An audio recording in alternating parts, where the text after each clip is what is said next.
Hello friends, welcome back to my channel.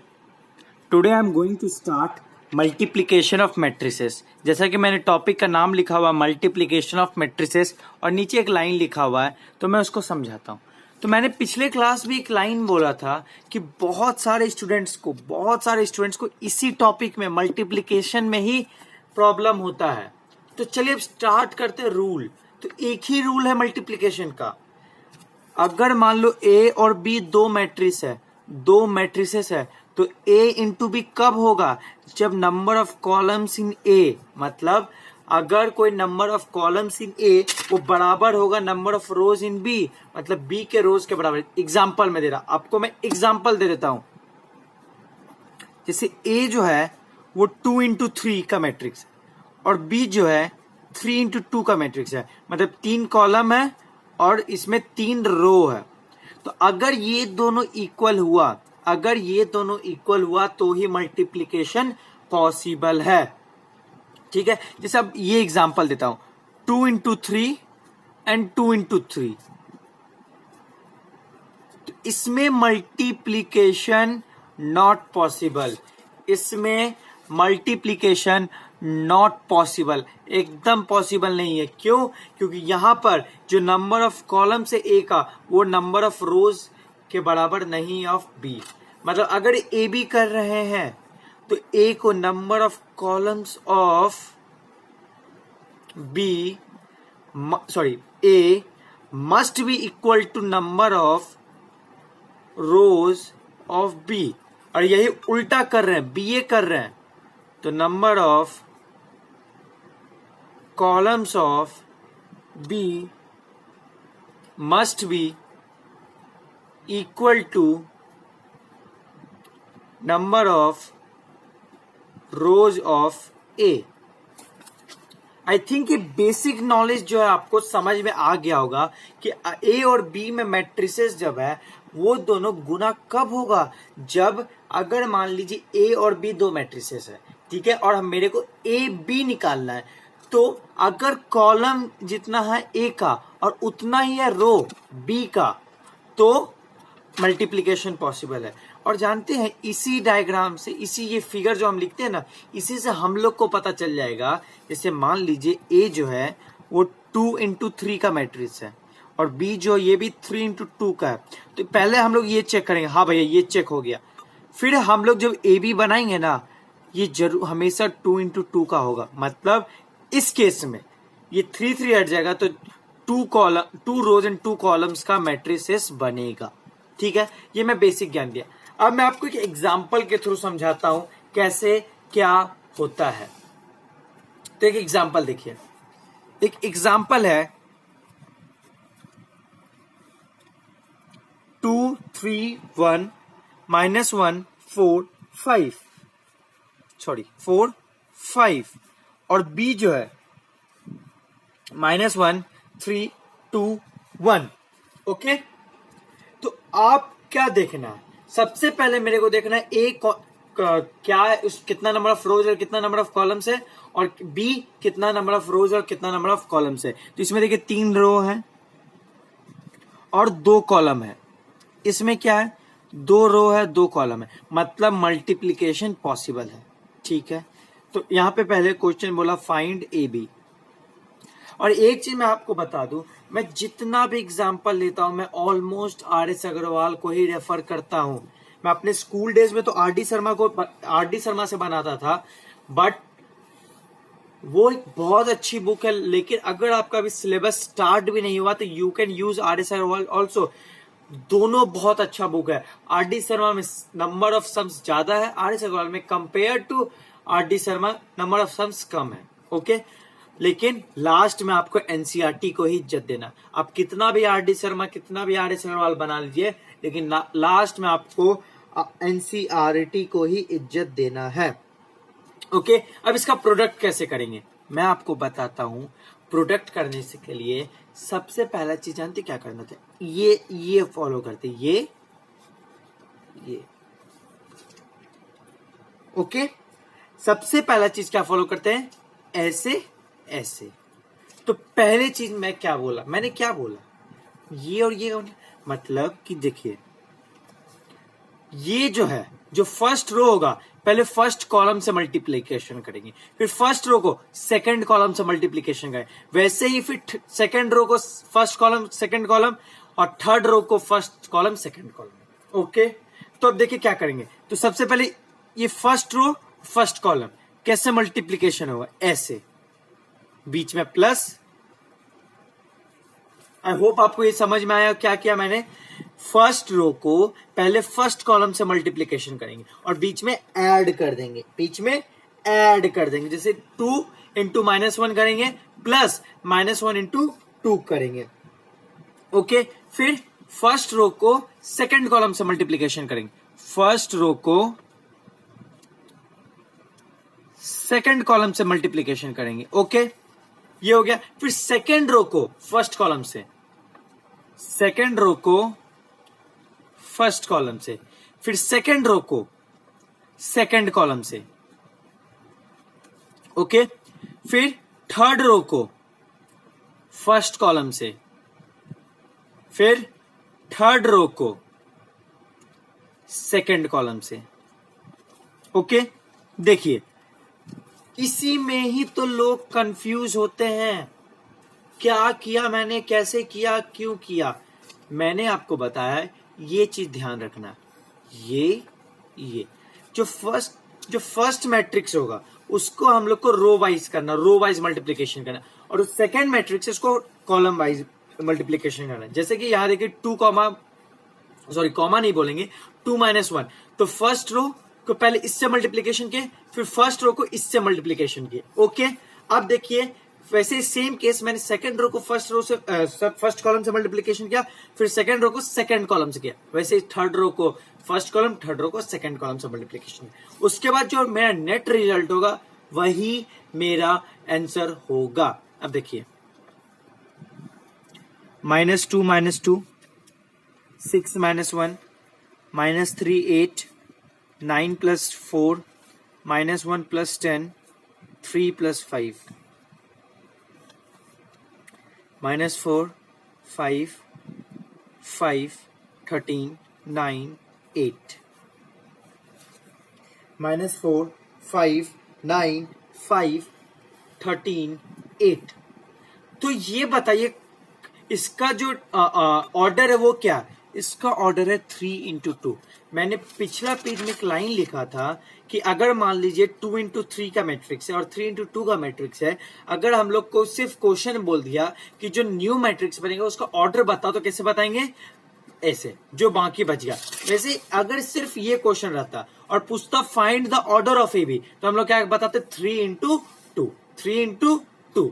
अब एक चीज बताइए, एक चीज और इसमें पूछ दिया कि इज बीए पॉसिबल, क्या इसका बीए बनेगा? तो बीए लिख दो। बीए का पहले मैट्रिक्स का वो लिखो, 2 × 2, फिर 3 × 2। मैंने क्या बोला था? सबसे पहला चीज जो आप लोगों को चेक करना है, सबसे पहला चीज अगर जो आप लोगों को चेक करना है, दैट इज दिस। ये जब तक चेक नहीं होगा तब तक आपका वैल्यू नहीं निकलेगा, तब तक आप मल्टीप्लिकेशन नहीं कर। क्या ये दोनों सेम है? भैया सेम नहीं है, तो मतलब ये पॉसिबल नहीं है। आई होप आपको समझ में आ गया होगा। मैं फिर से आपको एक बार ये समझा देता हूं। जैसे जब भी मल्टीप्लिकेशन करते हैं तो एक सिंपल सा रूल है कि पहले जो दो मैट्रिक्स है, तो जो फर्स्ट मैट्रिक्स के कॉलम और सेकंड मैट्रिक्स के रो दोनों का नंबर सेम होना चाहिए। उसके बाद फिर हम लोग first row first column, first row second column, second row first column, second row second column, third row first column, third row second column, ऐसे करते हैं। ठीक है, जरूरी नहीं कि जो अगर ए बी एग्जिस्ट कर रहा है तो बी ए भी एग्जिस्ट करेगा। जरूरी नहीं है कि अगर ए बी एग्जिस्ट कर रहा है तो बी ए भी एग्जिस्ट करेगा। ठीक है, यहां तक समझ में आ गया। अब देखिए, जैसा जैसा प्रॉपर्टीज में हम लोगों ने एडिशन में पढ़ा था, एडिशन में वही प्रॉपर्टीज अब हम लोग मल्टीप्लिकेशन में शुरू कर रहे हैं। तो properties of multiplication of matrices.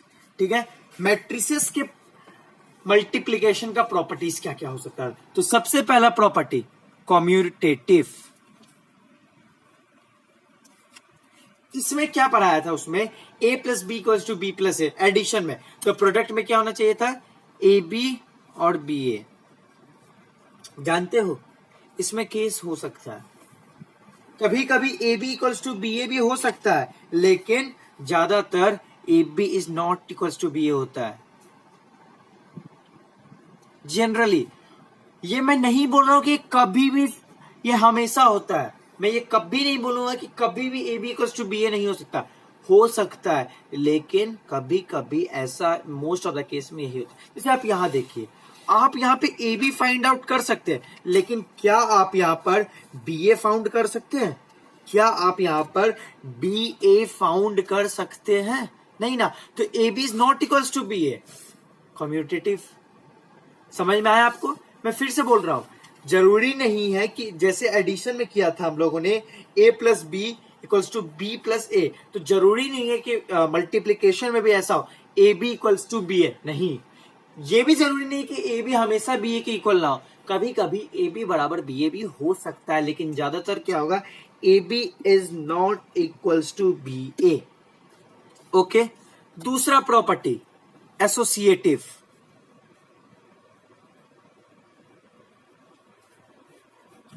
Associative क्या बोलता है, अगर ऐसा कुछ रिलेशन एग्जिस्ट करता है, अगर ऐसा रिलेशन एग्जिस्ट करता है, मतलब अगर ये मैट्रिक्स बन रहा है, तब ये जरूरी है कि ये इक्वल ही होगा। आई होप आपको ये चीज समझ में आ रहा हो।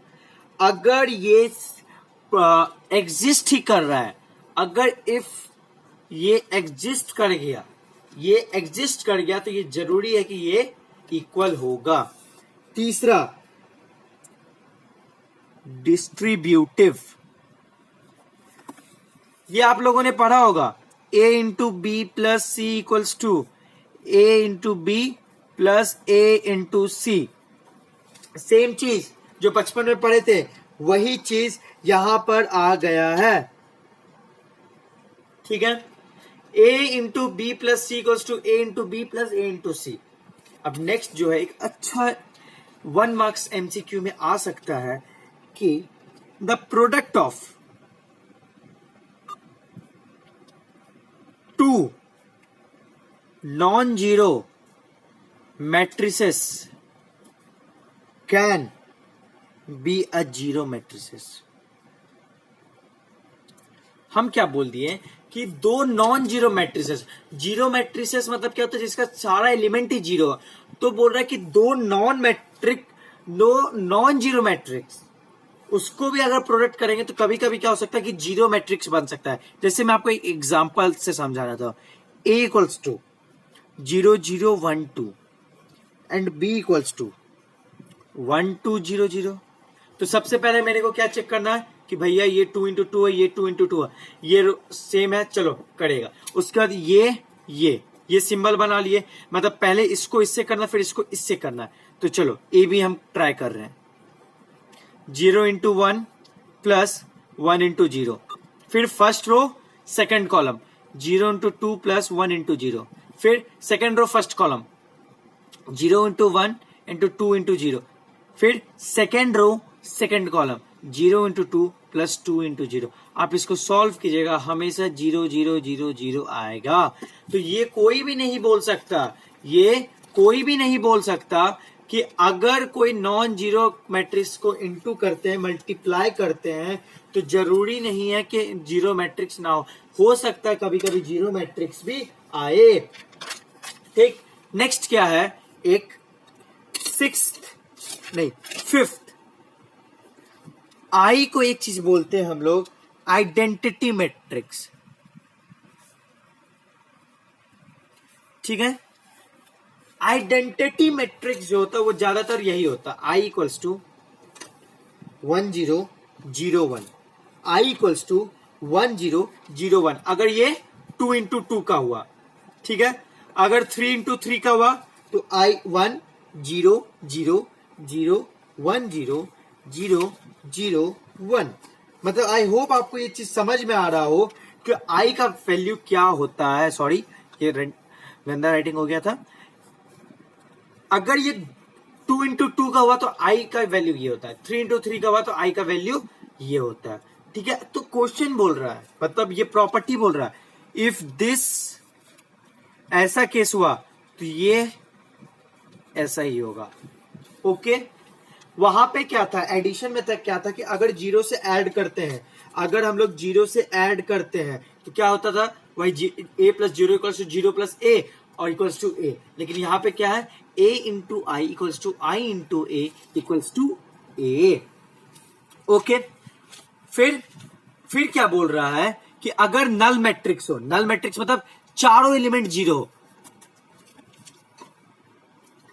अगर नल मैट्रिक्स हो तो उसका वैल्यू जीरो ही होगा।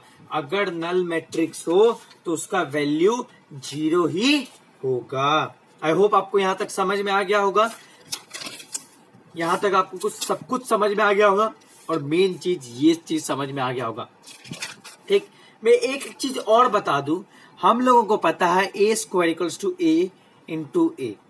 तो अगर यहां पर, अगर इस पर्टिकुलर मैट्रिसेस में ए स्क्वायर को हम लोग, मैट्रिक्स का आप एक चीज बताइए, क्या आप इसको ऐसे लिख सकते हैं 1 2 2 3 का स्क्वायर?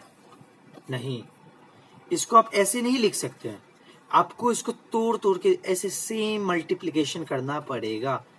बिना मल्टीप्लीकेशन के ये पॉसिबल ही नहीं है। ऐसे करेंगे तो ही आपका ए स्क्वायर निकलेगा। ओके, आई होप आपको यहां तक समझ में आ गया हो। तो आपको इस चैप्टर में, इस टॉपिक में किस किस टाइप के सम्स आ सकते हैं? एक नॉर्मल मल्टीप्लिकेशन होता है, एक नॉर्मल मल्टीप्लिकेशन होता है जो मैं आज आपको करके दिखाऊंगा, और अगले दिन मैं आपको एक दो एग्जांपल और दिखाऊंगा जहां पे आपको प्रूफ करना पड़ेगा। प्रूफ भी क्या करना पड़ेगा, ए स्क्वायर माइनस 7a प्लस आई, इस टाइप से बहुत सारे सम्स रहेंगे तो प्रूफ करना पड़ेगा। तो लेट अस स्टार्ट फर्स्ट सम, जो कि मैंने जो सिर्फ एक नॉर्मल मेथड में नॉर्मल मल्टीप्लिकेशन रहेगा। तो क्वेश्चन दिया हुआ है, मैं आपको आर एस अग्रवाल का दिखा देता हूं। मैं आर एस अग्रवाल से ही ऑलमोस्ट हर एग्जाम्पल बताता हूं, चाहे 9 का हो, चाहे वो 10 हो, चाहे वो 11 हो, चाहे वो 12 को, कोई भी क्लास हो, तो मेरे पास आर एस अग्रवाल को ही मैं प्रेफर करता हूं। ओके, एक एग्जाम्पल है, मैं एग्जाम्पल फर्स्ट ही लेके बता रहा हूं। A equals to 5 2 4 3 and B equals to 3 5 1 6 8 4। ठीक है, क्वेश्चन बोल रहा है कि भैया ए इक्वल्स टू ये है और बी इक्वल्स टू ये है, तो बोला कि फाइंड करो कुछ भी, जो अगर ए बी या बी ए जो भी एग्जिस्ट कर रहा है उसको फाइंड करो। लिखा हुआ है फाइंड ए बी और and B A whichever exist, मतलब जो भी एग्जिस्ट कर रहा है। तो इसमें क्या बोला कि निकाल के नहीं बोला कि ये एग्जिस्ट कर रहा है, हर सम में आप लोगों को चेक करना पड़ेगा कि कौन कौन सा वो एग्जिस्ट कर रहा है और कौन एग्जिस्ट नहीं कर रहा है। तो पहले यहां पे मेन इसका रूल क्या है, 2 into 2 2 into 3।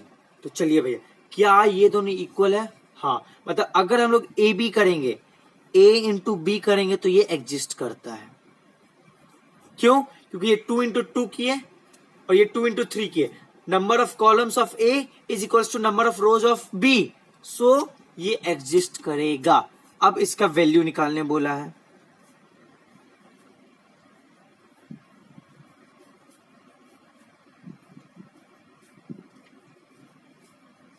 ओके, अब ये ठीक है, अब स्टार्ट करते हैं। 5 into 3 plus 4 into 6, second 5 into 5 plus 4 into 8, third 5 into 1 plus 4 into 4। Okay, 2 into 3 plus 3 into 6, 2 into 5 plus 3 into 8, 2 into 1 plus 3 into 4। I hope आपको ये सब समझ में आ रहा होगा। मैंने क्या किया, first row first column, first row second column, first row third column, same second row first column, second row second column, second row third column. ठीक है, उसके बाद फिर ऐड कर देते हैं। 15 plus 24, 25 plus 32, 5 plus 16, 6 plus 18, 10 plus 24, 2 plus 12। Okay, add किए तो 39, 57, 21, 24, 34 एंड 14। ठीक है भैया, ए बी अगर एग्जिस्ट किया तो चलो ए बी का वैल्यू निकाल दिए। अब बोल रहा है बी ए चेक करते हैं। चलो भाई बी ए करेंगे तो बी इंटू ए करेंगे, तो बी का क्या है 2 इंटू 3 है, और ए का क्या है 2 इंटू 2 है। तो क्या ये दोनों सेम है? नहीं, तो not exist. Okay, I hope आपको ये सब समझ में आ गया हो, क्योंकि ये सब जो होता है मार्क्स गेनिंग है, इसमें और आपको मेहनत नहीं करना पड़ेगा। इस टाइप का ही सम रहेगा मल्टीप्लीकेशन ऑफ मैट्रिक्स में।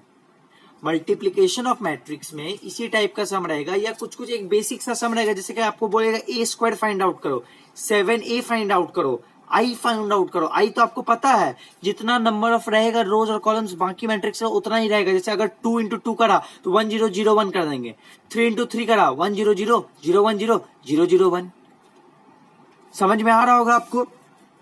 मैं एक सम जो होगा वो नेक्स्ट वीडियो में करवाऊंगा आपको, और फिर जो है हम लोग एक बहुत इंटरेस्टिंग ट्रांसपोज नाम के टॉपिक में जाएंगे, ट्रांसपोज ऑफ मैट्रिक्स, जो आपको हेल्प करेगा कहां पर, सिस्टम ऑफ लीनियर इक्वेशंस नाम का एक चैप्टर है उसको सॉल्व करने में।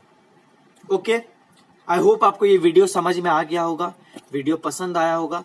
अगर आपको हैंड रिटन नोट्स का चिंता होता तो प्लीज आप मत कीजिए, मैं सब कुछ अटैच कर देता हूं with the video in the description box. Google drive का मैं लिंक डाल देता हूं, कोई भी जाके उसको एक्सेस कर सकता है। ओके, अगर आपको ये वीडियो पसंद आया तो प्लीज लाइक करें, प्लीज वीडियो को जितना हो सके अपने फ्रेंड्स के साथ सब्सक्राइब करें, और चैनल को सब्सक्राइब करें। Thank you. और प्लीज अब बोर्ड्स ये मत सोचिए लॉकडाउन का है तो अभी नहीं पढ़ूंगा, प्लीज पढ़ाई स्टार्ट कर दीजिए। थैंक यू, आज के लिए इतना ही।